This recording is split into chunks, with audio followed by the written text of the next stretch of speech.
The minute I put it down, he pretty much walked up, grabbed it, picked it up, and offered the guy 15 bucks for it. He knew far more than I did. He knew far more than the person that was selling it. It was damaged piece to me. It was just something made up. But that's the type of thing that can be worth a lot of money. It was worth over 100 bucks to him. And that honestly taught me the biggest lesson I've ever learned in reselling in general.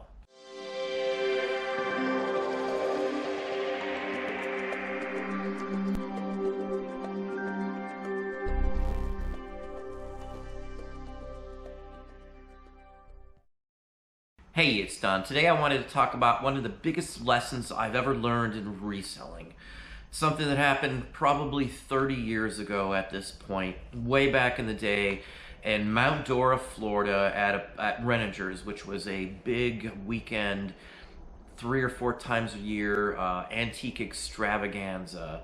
It filled the entire town. They used to have a Webster's out there. It was a Monday morning flea market. Maybe it's still out there, but I couldn't tell you. It's been years since I've been that way. But this Renninger's was a huge place. It filled this huge fairgrounds, and you could go out there 2 days. And back in those days, you could find a lot of stuff. Well, I was out there with a metal detecting buddy of mine who also was into military collectibles. I was mostly a toy guy at this point.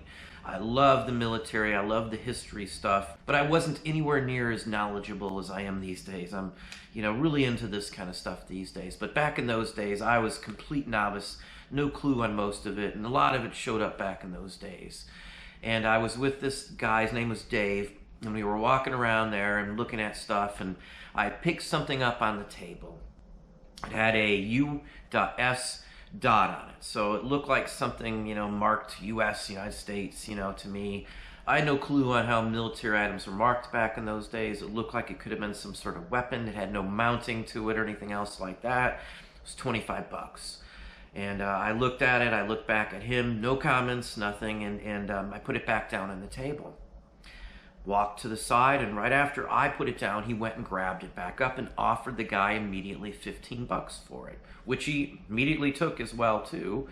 He grabbed it and off he went off to the table and waited for me to finish at the table. Well, I was a little distraught at that point. I'm like, oh my God, I put something down. What was that? I was thinking, why didn't he tell me at that point too? But he was good. He hooked me up and he took me out to some fort sites in Eustis and some other places in Florida. And we metal detected all over the place together for many years until I moved away.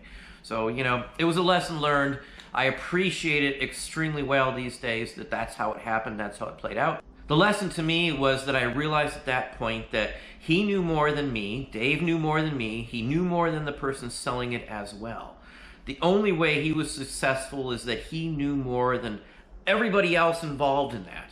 We were later in the day. We weren't one of the first persons there. We weren't there with our flashlights like I would do like at some of the places I would go. Lots of people probably walked by that as well. It was packed. There's 15, 20,000 people probably there through the day. It's a fairly big place back in those days. I don't know, again, what it is these days. Maybe it is still there. Now, I'm going to show you some items here where that type of knowledge can get you a quick sale, can make you some easy money, can help you to separate things, can help you to judge things very easily. And these examples are things that, I wished I would have been taught back in the day when I was flubbing or didn't know what was what. Now here's the first of several examples I want to give you here. Now the biggest factor with what I'm going to be showing today is that there's multi-category interest with one item in each group of items I'm going to show you today. And that one item that is multi-category interest will be able to sell quicker and easier than every other item in here. Let's say these were 10 bucks a piece and I could only buy one. The one that's the best one in here, I'm going to show you in every one of these lots. Same basic principle. Now, I have literally almost nothing into these. I bought these in a big bulk lot. I've got about 50 cents or less in each one of these images. But if I had to buy them for 10 bucks, there's one in here that would give me the easiest return on my investment. And that's the key here, that I have to know more than the people that are selling and the competitors that are looking at the same items that I am. And knowing more with anything, if I'm out in the wild and these are at a vendor right now and I'm going to have to decide I only can get one, the one item that I'm going to get you is the one I'm going to show you. And I'm not going to tell you till we look at them all here. So again, Oliver Wendell Holmes, John G. Whittier, again, famous people. James A. Garfield. It says JAS. Well, this is President Garfield. If you didn't know that, this is while he was president or before he was president. Maybe a campaign image. Nothing on the back, though. Admiral Dewey right there. You've got Reverend T. DeWitt Talmadge. Reverend Talmadge is very well known. Again, all these folks are. Colonel Robert Ingersoll. Now, there's some writers, some political, and some religious figures in here. One of these, though, is better than the rest in sellability for a very good reason. They all might look the same, but me, knowing more than some of the other folks who may be interested in the same type of item that I am, one of these has a better value or better sellability than the other ones. And why? Because it's multi-category interest. Now, this one right here, though it looks like it's a cabinet card, isn't even a cabinet card. So, in our reality, this is an A&P, the Great Atlantic and Pacific Tea Company. This is a trade card from the Spanish-American War of the admiral who was in charge of the fleet and the whole works, and, you know, very famous person. This is a military collectible. It's an A&P collectible. That's a 5 and dime type of grocery store collectible. It's a trading card collectible. It's a Victorian collectible. It's a Spanish-American War collectible. So it has multi-category interest. This one would sell far easier than the other ones if you list it in the right category, you got the right dates, and you list what it is correctly. Now, obviously, I could sell the rest of these individually. You know, President Garfield should do fairly well. You know, some of these other ones, the same basic principle. But this one, if I only could buy one, would be the one that I would buy. And that's the fact. If I'm out in public, you don't know what to buy, you're not sure, the first thing I always look for is the multi-category interests items. Now, it might be that the categories that the item would be, you know, of interest to won't carry a value. So that's another aspect. One key aspect of all of what we do is that probably 98% of the time I don't use my phone. I'm not looking up most everything that I buy because, again, I need to know more than the people I'm buying from or my competitors. Looking it up on a phone isn't knowing it. That's hoping that you can find or you have the time to look it up. Now, of course, nothing wrong with looking up items, because I still look up items when it's out of my realm or wheelhouse, so to speak. I still look up some that are in my wheelhouse because values change. If I'm spending a couple $100s on a buckle or a military piece or a uniform, I want to know where the current value or market is of that item whenever I'm buying it, because they go up and down all the time. A collection could show up and there could be 500 uniforms flooding on eBay from someone that passed away, an old timer or something. And, you know, uniform prices are down because all the people spent a ton of money to buy up what they could. Stuff like that happens. Warehouse finds for soda shop collectibles or something like that. So these are all factors in doing business. Now, again, if I'm doing books or something like that, there's no, you know, problem with scanning a book or whatever you have to do to figure out the value. But when you're out at an antique place, if you're dealing in the types of materials that I almost exclusively these days deal in, you have to know it, in my opinion, to do the best. If you're like postcards, people have so much problems figuring out the value in a postcard. And part of the problem is there's a lot of them out there, obviously, and they haven't been doing it for very long. If you've been doing this for a while, you can eliminate like 95% of the postcards without having to look most of them up, because they're common. Not that you've necessarily seen them, but that you can tell for sure that this specific card or that specific card are from a big city, and almost every single card from that big city carries little to no value.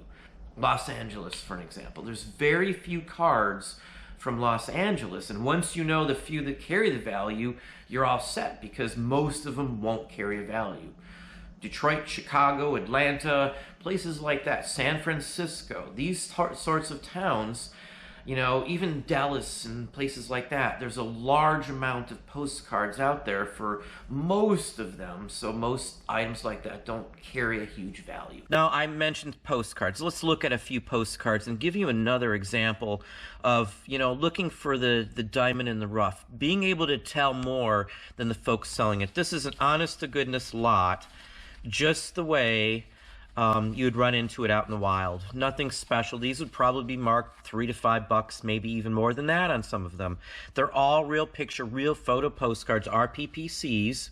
Foreign, there's French, there's German in here. Hand colored, very nicely done, very nice images. This one's lovely, Christmas one. There's some foreign language ones. There's all sorts of different countries that these would be made from.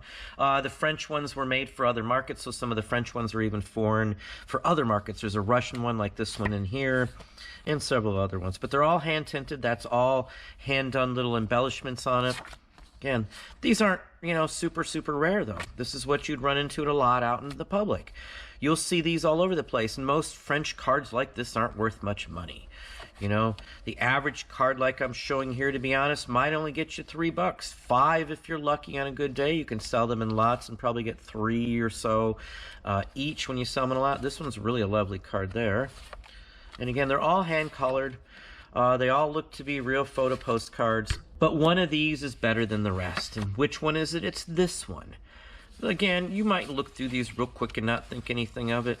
They all look the same. I mean, there's nothing different looking about them. But if you're not paying close enough attention, there's another one in here. This one, she looks to be wearing a World War I German officer's cap, I would gather is what it looks like to me, or a German cap. That does look like what that is, but that could be worth a few bucks more. But this one is an actress. Edith Whitney is her name. If you've done a lot of vintage material and you get into that sort of stuff, I've sold playbooks going back to the 1870s, photo cards, tobacco cards from the Victorian era, lots of Victorian items you'll run into of the same actress. You would see actresses going up, into the postcard era, and then you run into postcards. If you mess with movie collectibles, stage collectibles, playbills, and things like that, you'll see people's names over and over again, and you'll recognize that. Most of the time, though, if you see a name like this at the bottom of a postcard, it's usually the actress's name. This is a $15 postcard. It's worth more than all of the rest of the cards. So if I had a choice and this was 50 cents, maybe $1, I'd probably have bought it for that reason. So that's just something else. You wouldn't know the difference. Are you looking for that? Is that something you'd have looked for with these postcards? Again, they're very lovely postcards, but they wouldn't be worth me buying for $1 a piece even, because it would be a long tail item. They would take a while to get my money back. I might have to dump them in a lot, but the actress card has multi-category interests. Now here's another lot of items here. Now one of these items is worth over $100. One of them I might get $20 for, and the rest you'd be lucky to get $2 to $5 for. These are magnifiers of various types. Nothing special, nothing fancy. What you would run into out in the wild. You've probably seen items just like this if you go to antique or flea markets and things like that. Again, nothing special. The Tasco one here, I'll show you how they work too, just to give you an idea. Nothing special. They work. You could use them. It's a double magnifier. It's got a little lens there for real close-up, and then this one there. $5 maybe on a table somewhere. This one right here is interesting. Now, if you took a minute to open it up, what you would realize, it's an Avon piece, probably from the 60s, early 70s era. It still might be worth $4 or $5. Here's another nice one, triplet. Nothing fancy, again, probably a $5 piece if you're lucky on a table somewhere. Here's a vintage Bosch & Lomb, probably from the 1930s or so. It looks like it's Art Deco. It's got some issues with it. It works. It's still a nice piece. And here's just a what looks like a ratted out, single lens viewer of some sort.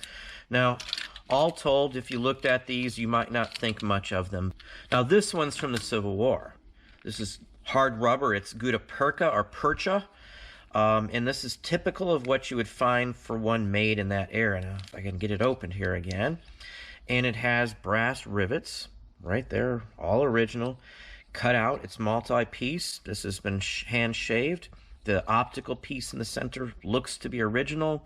Everything about it screams the Civil War era, and this is typical from that era. If you didn't know what this was, the material, you might think it's Bakelite or something. It's definitely not Bakelite. This is definitely a piece of gutta percha. and it's from the Civil War era. I've seen similar ones. There's a couple of guides, like Encyclopedia of Civil War Artifacts, and you'll see one almost identical in that book as well. But if you didn't know, you might just pass this up and throw it in a lot. You'd walk right by it. Most people would. It's not marked. There's nothing on it. It has no weird smell. It's not Bakelite. It'll flunk the Bakelite test. So, you know, unless you knew more than the folks selling it, you'd miss this. Yeah, this one here is probably worth 25 or so bucks too, but this one's the gem here. This is the one that I might be able to get 125 bucks for. Well, there we have it. Hopefully that gave you some ideas, some thoughts. If you enjoyed this video, please hit that like button down below. You can also hit the bell icon to be notified if I post new content or go live. Subscribe and tell all your friends.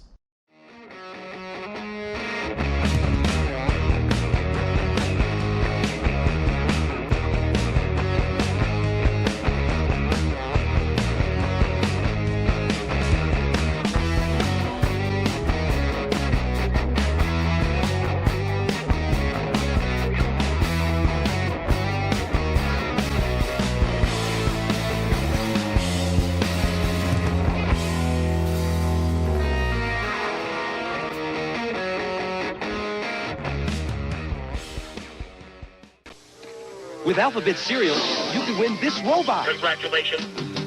Wait for me. Thank you. Begin game.